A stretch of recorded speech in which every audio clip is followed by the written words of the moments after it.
ha u bedelin naftaada iyo dabeecadaada iyo dhaqankaaga.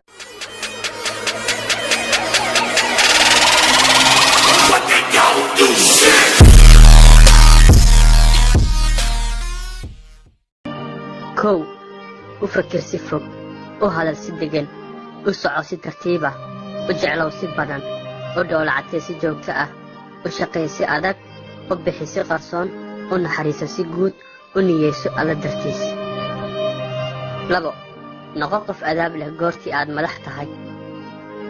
noqo qof aamus badan goortii aad caraysan tahay. ahow qof daacad ah goortii aad sabool tahay. ahow qof si fudud u noolaada goortii aad dhaqaale badan haysato. saddex ha u ooyin shalay waa la soo dhaafay. ha ka welwelin mustaqbalka lama gaarin weli. u noolow maanta kana dhigo maalin qurux badan. afar qofka ku caawiya ha hilmaamin. qofka ku jecel ha nicin. qofka ku aaminay ha khiyaamin. shan noqo mid u naxariista dadka xitaa haddii aysan iyagu kuu naxariisan. noqo mid u fidiya jecel iyo walaaltinimo xitaa haddii ay caay iyo cadownimo camal u tahay. noqo mid dadka caawiya xitaa haddii uusan jirin cid adiga ku caawisa.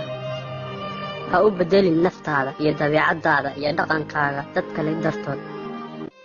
adkay oo xooji xiriirka adiga iyo Allah subxaanahu wa tacaala idinka dhex